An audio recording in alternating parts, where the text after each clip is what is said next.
The night was unusually quiet, the kind of quiet that makes your own thoughts sound louder than the world outside. Rayan sat alone by the window, holding a folded letter that had already been opened and read so many times that its edges had started to soften like old wounds. The streetlights were glowing weakly. The rain was tapping softly against the glass, and in that small room his heart felt heavier than the whole sky outside. He stared at the name written on the envelope, and for a moment it felt like time had stopped moving. He had not expected this letter. He had not expected her words. And he had definitely not expected that after all the pain, all the silence, and all the years of trying to forget, one letter would pull his entire past back into his chest like it had never left. If this story touches your heart, stay with it till the end, because some love stories break you before they heal you, and some heartbreaks are only the beginning of a deeper fate. A few years earlier, Rayan had believed he understood love. He believed love was about calling every day, sharing dreams, stealing glances, and promising forever under the moon. He believed love was about knowing every little habit of the other person, about laughing at silly jokes, about fighting over useless things, and then making up with a single smile. And in those days, he had Areeba. She was not just the girl he loved, she was the person who made ordinary moments feel special. Her laugh could calm him, her silence could confuse him, and her anger could destroy his peace in ways he never thought possible. But still, he loved her with a kind of sincerity that made him feel both alive and vulnerable at the same time. They had met in university, where love often begins like a small spark and then, without warning, becomes a fire. Rayan was the kind of boy who kept his feelings hidden behind polite words and quiet smiles. Areeba was different. She was honest, sharp, emotional, and brave enough to say what others only think. She was the kind of girl who could look at you once and make you feel like she already knew your entire soul. Their first conversation had started over a borrowed pen, but their real story had begun in the tiny moments after that, in shared notes, late evening walks, and long conversations about life, future, family, and fears. They talked about everything. They talked about parents, career pressure, marriage, loneliness, and the strange way the world expected young people to become perfect without ever teaching them how. At first, they were just friends. Then they became the kind of friends who notice when the other is sad. Then they became the kind of friends who wait for replies a little too eagerly. Then they became the kind of people who start missing each other after only a few hours apart. Rayan never said the words first, but his heart had already begun speaking louder than his tongue. And when Areeba finally admitted that she felt the same, everything changed. The world did not become magical, but it became meaningful. Even the tiring days felt lighter. Even the boring lectures felt bearable. Even the future, which had once seemed like a dark road, now looked like a path they might walk together. But love, as beautiful as it is, often comes with tests no one prepares for. Their families belonged to different worlds. Not enemies, not strangers, but different enough to turn love into a problem. Rayan's family valued stability, practical thinking, and quiet obedience. Areeba's family was stricter, more emotional in its own way, more protective of reputation and tradition. What had started as a soft private affection slowly began to clash with the harder realities of life. Rayan tried to be patient. Areeba tried to be brave. They both tried to convince themselves that love would find a way if they just held on long enough. But life has a cruel habit of making feelings battle circumstances, and circumstances do not always care who is more sincere. At first the struggle was small. Missed calls, delayed replies, sudden moods, worry hiding under normal conversation. Then came the arguments, first about time, then about trust, then about the future. Rayan began to feel that Areeba was pulling away. Areeba began to feel that Rayan was becoming distant. Both were hurting, but neither could explain the pain properly. Because sometimes when people love deeply, they stop speaking gently and start speaking from fear. And fear has a way of sounding like anger. One day, a simple misunderstanding turned into a storm. Rayan had seen a message on Areeba's phone from a classmate. It was harmless, but his insecure mind misunderstood the tone. He asked questions. She defended herself. He raised his voice. She cried. He said things he did not mean. She said things she did not forget. And in the heat of that moment, both of them failed to protect what they had spent so long building. The conversation ended with silence. And silence, once it enters between two people in love, can become more dangerous than 1,000 arguments. After that, they tried to fix it. They really did. There were messages, apologies, voice notes, and those painful conversations where both people know they are still in love but are too wounded to admit defeat. Rayan said he was sorry. Areeba said she was tired. He asked her to understand him. She asked him to trust her. He promised to change. She promised to stay patient. But promises made during pain do not always survive the weight of reality. The pressure from their families increased. Her parents began talking about her future in a way that made space for everyone except him. His own family began warning him not to destroy his future for a relationship that looked uncertain from the outside. Then came the night that ended everything. It was not a dramatic breakup with shouting and broken things. It was worse. It was quiet, painfully quiet. Areeba had called him from her room after a long day. Her voice sounded distant, almost tired of being brave. She told him her family had decided to move ahead with her engagement to someone more suitable. She said she had fought for them. She said she had cried, argued, and begged. She said she was exhausted.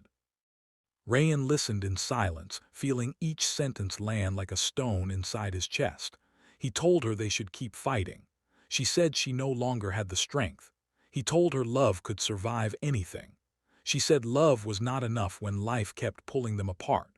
Then there was a long pause, and in that pause, years of love collapsed into heartbreak. Before ending the call, she said one final thing.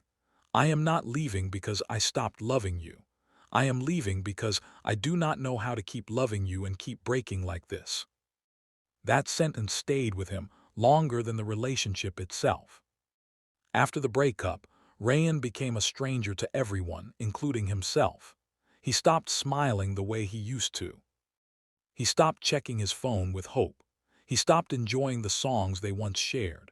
Places that used to feel warm now felt empty. A chair in the cafe, a corner of the library, a path near the old campus tree where they used to sit and talk for hours. Everywhere he went, he found pieces of her. Not her body, not her voice, but her memory. And memory, when it is strong enough, can be crueler than presence. He did what many broken people do. He tried to pretend he was fine. He focused on studies. He worked harder. He answered people with short responses. He laughed when necessary. He even acted normal in front of friends. But at night, when the lights were off and the room was still, the truth would rise up inside him like a wave. He would remember her hand brushing against his, her forehead resting on his shoulder, the way she used to correct his pronunciation of random words, the little smile she gave when she knew he was upset but pretending not to be. He missed her in ways he could not explain to anyone. He missed her voice, but he missed her silence too. He missed her arguments, her concern, her stubbornness, and even the little annoyance she caused when she was too honest. He did not just miss a person. He missed a version of himself that existed only when she was beside him. Months passed. Then a year. Then another. Life slowly moved forward, though his heart had not entirely agreed to follow. Rayan graduated, got a job, and built a routine around work, prayer, family, and the effort of being emotionally unavailable. People around him began saying he had become mature, serious, and focused. They did not know that what they called maturity was sometimes just a man learning how to sit quietly with a wound that had never fully healed. He did meet other people. He did receive attention. He did have chances to start again. But every time someone else came close, he found himself comparing them to a memory that no living person could compete with. It was not fair to anyone, but grief rarely is. Then one evening, almost 3 years after the breakup, a letter arrived. Not a message, not a call, not a social media request, a real handwritten letter. At first he thought it was a mistake. The handwriting was too familiar to be ignored, yet too unbelievable to accept. When he turned the envelope around and saw her name clearly written on the back, his hands trembled. He stood there for several seconds without moving. His mother called him from the kitchen, but he could not answer. The entire room felt different. The air felt heavier. His heart felt older. With slow fingers, he opened the envelope. Inside was a letter written in the same handwriting that had once filled his notebooks with little notes, names, jokes, and silly reminders. But this time, the words were not playful. They were raw, honest, and filled with a kind of pain that only comes from years of thinking about what could have been. She wrote that she had never stopped thinking about him. She wrote that she had tried to move on, but every relationship she attempted felt incomplete. She wrote that the engagement her family had pushed had not survived either, because she could never truly give her heart to a life she did not choose. She wrote that after all these years, she had finally gathered the courage to tell him the truth. The breakup had broken her too. And then came the line that made his eyes blur with tears. She wrote that she had not left because she loved him less, but because she loved him so much that staying had begun to feel like drowning.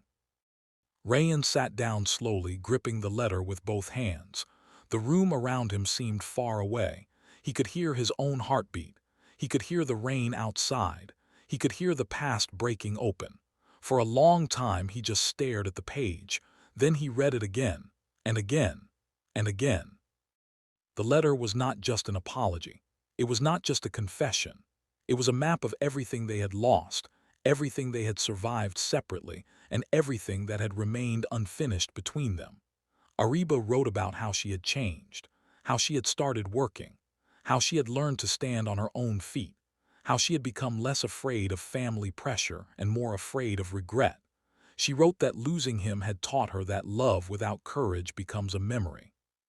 She wrote that she had spent too long living with a heart that always looked backward. And then she asked a question. If fate gave them one chance to speak honestly, without fear, without anger, without interference, would he still remember the girl who once loved him with all her broken pieces? Rayan did not sleep that night. The next morning he did something he had avoided for years. He searched for her number. It was still saved, not deleted, never deleted. He stared at the screen for a long time. The instinct to call was strong, but so was fear. What if too much time had passed? What if love only survives in memory and not in reality? What if the people they had become no longer fit the people they used to be? Still, he called. The phone rang once, twice, 3 times. Then she answered. Neither of them spoke for several seconds. It was the kind of silence that carries years inside it. Finally, Rayan said her name, and his voice broke on the second syllable. She cried before saying anything. He asked if she was really the one who wrote the letter. She said yes. He asked why now. She said because sometimes love does not die, it simply waits until both people are brave enough to admit they were never healed. He asked if she had meant what she wrote. She said every word. Then she asked him whether he had ever stopped loving her. And he answered with the truth he had hidden from everyone, even himself. No, he said softly, I only stopped admitting it. That day did not solve everything. Real life never works that neatly. There were still years of pain to talk about, still misunderstandings to clear, still trust to rebuild, still questions that deserved honest answers. But something had changed. The silence was broken. The truth was finally in the room, and truth, when spoken gently, can heal what pride has kept broken for too long. They agreed to meet. The meeting happened at the same cafe near the university where it had all once begun. The place was smaller than it remembered, or maybe they were just larger now with all the pain they had carried. Areeba looked different, stronger, more mature. There was a calmness in her eyes that had not been there before. Rayan looked at her and felt two emotions at once, familiarity and distance. She was still her, but life had carved new lines into both of them. They were no longer the same young people who had fallen in love over borrowed pens and shared dreams. They were adults now, shaped by heartbreak, responsibility, and time. They talked for hours. They talked about what went wrong. They talked about the pressure from family. They talked about insecurity, fear, and the way silence had slowly replaced understanding. They talked about all the things they should have said back then, but never had the courage to say. At one point, Areeba admitted that she had often wondered whether love was supposed to hurt this much. Rayan told her that love itself should not hurt, but people often hurt each other while trying to protect the love they do not know how to carry. She laughed sadly at that because it sounded exactly like something they had both learned too late. Neither of them rushed to promise forever. They were wiser than that now. They knew some hearts reunite only to test whether love is real or just nostalgia wearing a familiar face. So instead of making dramatic vows, they made a simple decision. They would not repeat the same mistakes. They would move slowly, honestly, carefully. They would not let fear speak louder than truth. They would not let family pressure or personal pride decide everything without a fight. They would be patient with each other, and even more patient with themselves. Days turned into weeks. Weeks turned into quiet, cautious conversations. Slowly, they began to know each other again, not as the young lovers they had once been, but as people who had been broken and had survived. They learned that the hardest part of rekindling love is not saying, "I missed you," but proving that you have grown enough not to wound each other the same way again. Rayan learned to listen better. Areeba learned to speak before her pain became silence. Both learned that trust is not rebuilt in one grand moment, but in 1,000 small, honest ones. And through it all, the letter remained folded inside Rayan's drawer, not as a relic of pain, but as the beginning of a second chance. Years later, when they stood together at a family gathering, older and calmer and finally unafraid, someone asked Areeba what saved their relationship the second time. She smiled and looked at Rayan before answering. "Truth," she said, "and timing. Sometimes love is not lost. It is just waiting for the right version of us to return to it." Rayan, hearing that, could not help but smile, because he knew she was right. Their story had not been easy. It had not been perfect. It had not been the kind of love story people usually imagine when they think about romance. It had been messy, painful, frustrating, and almost lost forever. But maybe that was what made it real. Maybe that was what made it worth telling, because the strongest love is not always the one that never breaks. Sometimes it is the one that breaks, learns, survives, and still chooses to begin again. So if you have stayed till here, thank you from the heart. This story is a reminder that love is not only about feeling deeply, it is about understanding deeply too. A good relationship needs more than attraction, more than memories, and more than promises whispered in emotional moments. It needs trust, patience, honesty, courage, and the willingness to grow. Never let ego speak where love should speak. Never let silence create a distance that truth can still close. And never assume that someone who walks away has stopped loving you. Because sometimes people leave not because their heart is empty, but because their heart is too full of pain. The moral of this story is simple. Real love is not just about staying together when everything is easy. It is about choosing honesty, maturity, and forgiveness when life becomes difficult. Love can survive heartbreak, but only if both hearts are willing to heal, listen, and grow.